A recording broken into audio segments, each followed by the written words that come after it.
I hinted to it in my last video about crossplay, so I might as well make it into a full video. I'm sick and tired of people acting like Elo Hell doesn't exist. It does exist, to a certain extent. By Elo Hell, I mean the possibility that someone is better than their current rank, but for whatever reason they can't climb, and there are multiple reasons why that can happen. The example everyone jumps to is the delusional gold player that says they would be Grandmaster if it wasn't for bad teammates. Obviously, this is fucking ridiculous, but I feel like most people who say they can be higher than their current rank is like a gold player that thinks they can probably be plat, maybe diamond, not Grandmaster. While I don't think that's the most unrealistic thing in the world, there are some high-ranked players that will respond the same regardless of what rank you think you could play in. If you belong there, you would carry yourself there, followed by just grind and you'll get better. It's not necessarily wrong, but I have a problem with it not only because it's so overly simplified to the point where it doesn't help, but also because it can make you look out of touch. Bold claims, I know, but hopefully I can convince you otherwise after a word from our sponsor, me. You're already supporting me by watching the video, but if you like it, why not consider supporting me a little more by subscribing here and dropping a follow on Twitch at LovelySardonics with a little underscore at the end. And tune into a stream on Monday, Wednesday, and Friday nights at 8 p.m. Eastern Standard Time. With all that said, back to the video. Disclaimer. I want to say that I don't think literally every single player can play at a higher rank. What I'm talking about is just so if someone says they're better than the rank they're at, it's not getting instantly shut down. So, why do I think saying Elo Hell doesn't exist can make you seem out of touch? Because it doesn't encapsulate people who are only marginally better than their competition, but also because it shows they don't understand how low-tier Overwatch isn't like Masters and Grandmaster, where the difference of 200 SR can be huge. Of course, there are differences between Gold and Plat, I'm not going to deny it, but that difference definitely isn't big enough that Gold players wouldn't be able to handle it, and vice versa, a Plat player in a Gold lobby probably isn't going to be the hard carry of the team. They might be if it's like someone who's one win away from Diamond in a lobby of people who are one loss away from Silver, but generally the two ranks have a good amount of overlap in skill. I know this from experience too. Throughout my 5 years of playing Overwatch, I've played everywhere from low gold to mid diamond. I didn't start noticing a major difference until diamond. I was stuck in gold, got on a really lucky win streak to mid plat, then a couple seasons later did the same exact thing to mid diamond, stayed there for a season, dropped out, and now I usually stay in plat diamond purgatory, at least in most seasons where I play enough on tank. When I went on both win streaks, it was like any other day. Some games I hard carried and others you could have reported me for sandbagging. I was just lucky enough I had teammates that picked up the slack when I wasn't doing well. I didn't randomly wake up with the keys needed to dominate in my games. Even though I was technically boosted, I stayed around my new rank. So it's almost like things are a little more complicated than if you can't carry, you deserve to be where you are. Saying that helps no one. Mostly because it oversimplifies how much it actually takes to be good at the game.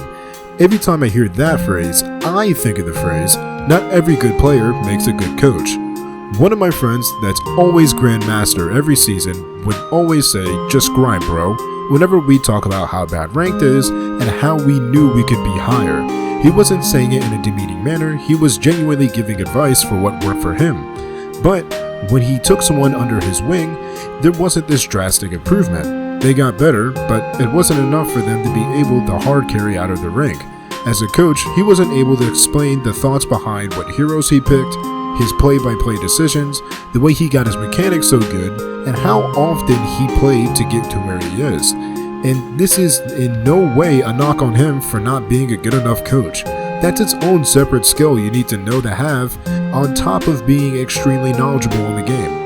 This just proves my point that we should move away from saying just grind more and you gotta carry yourself out, because coupling that with the point that it's extremely popular for the top players to play like at the very least 8 hours a day, it can make people think the only thing they have to do is play more and they'll get good. It doesn't capture all the intricacies of the deliberate effort to get better. So, to help alleviate that a bit, I'm going to give a couple general tips I think could possibly help you get better. And emphasis on possibly because look at my rank. I'm going through this just as bad as you guys. But these tips are also informed from me doing sports from pretty much when I can remember to all the way through college. So I think they'll be at least somewhat helpful. Tip 1. Get a fucking coach. What are you doing listening to a player that got their peak in Diamond in Season 12? Memes aside, if you're able to find someone that can give you feedback specific to your gameplay, do it. With Meat Sports, it's nearly impossible to participate in them in any organized fashion without one. And even then, you see athletes who are dedicated to getting to the pros hire coaches to practice with outside of their scheduled team practices. Whether it's hiring a coach or having a high-ranked friend that's generous enough to help, any type of informed assistance will help much more than what I can. Just, if you decide to hire a coach, don't try to haggle for a lower price. They're just trying to make an honest living and they deserve to get paid for their expertise. Just because their knowledge is in a video game doesn't mean it's any less valuable. Tip 2. Well, technically, real tip 1. Be realistic. Whether you're a gold that thinks the only thing holding them from GM is bad teammates, or you're a gold player that thinks they're actually diamond but has hopes of being GM one day, you should start small. If you're the former, you're ambitious and I like that, but reel it back a little. Instead of saying you deserve GM, say you believe you have the potential to reach GM one day to bring yourself more in line with the ladder that has a much more reasonable take. From there, break up the big goal into smaller goals. Keep on shooting for the rank right above your own. Gold, shoot for plat. Diamond, shoot for master. Not only will this stop you from getting clowned on by people, but it also helps your goals seem more achievable. Tip 2. Stay consistent with your routine. This may seem weird because I'm pretty much telling you to play the game more when I just spent half the video baby raging about other, more qualified people telling you to do the same. But here's the thing, I may be stupid. Nah, I just have a problem when people say play the game more and do a Niles fade. It's really easy to forget the information you learned if you're not playing consistently. So when you're doing more research, whether it's guides, VOD review by yourself, watching Overwatch League and contenders with a more critical eye, or getting coaching, none of that stuff really helps if you're not playing the game enough to retain it. Avoiding long periods without playing is important. If some days you absolutely don't have enough time for comp games, try to at least get some time on a name trainer at the end of the day so your mechanics don't get worse. Trust me, this last one makes a much bigger difference than you might think. Also, we use Aim Hero in this house, not Aim Labs. Tip 3. Remember that you can train incorrectly too. Sometimes in the low depths of Elo Hell, we can get a false sense of success that we're doing something right when we do well. Contrary to popular belief, no, that flank to the high ground behind the enemy the high noon wasn't a big brain play. Low-level ranks just allow us to get away with stuff like that a lot more often because we aren't as good and aren't coordinated enough to deal with it compared to high-ranked players. Not falling into this hole is really important, and it's not always as simple as remembering to do this, that, and the other thing. Getting a notebook or opening a Google Doc and having 3 sections, one for general tips about the game, another for hero-specific tips, and the last for things you feel you need to improve on the most could help out monumentally. It's a lot of information. Don't feel bad for having the right things down to remember them. I was a javelin thrower for my college's track team, and a lot of us did the same thing. And lastly, tip 4. Play with better players.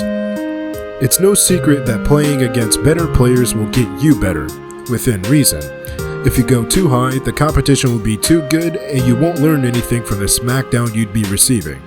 Remember that whole thing about the differences between gold and plat not being that big? This comes into play here. If you have friends that are a rank or 2 above you, grouping up with them so you get better players in your lobbies can definitely help you. You'll notice a difference, most likely in mechanics and ult usage, and high ground might get used a little more often, but that's something you can adapt to pretty quickly.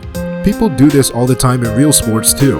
In basketball, you see middle schoolers who the coaches feel are good enough play on the high school team all the time. They do it not only to reap the benefits of young talent, but also because it's the best way to get them better. So what's holding you back from doing the same? If you have them, group up with your friends that are higher ranks than you. Or if you can't do that, if you're able to get your hands on an account higher than your original, why not try that? There's no one right way to get better, and sometimes a push like this is needed. So, regardless of your rank, I hope there's at least something that you can take away from this video. I am the lovely Sardonyx, and hopefully I won't get trapped in Florida next time so I can make a video in a timely manner. I'll see you in the next one.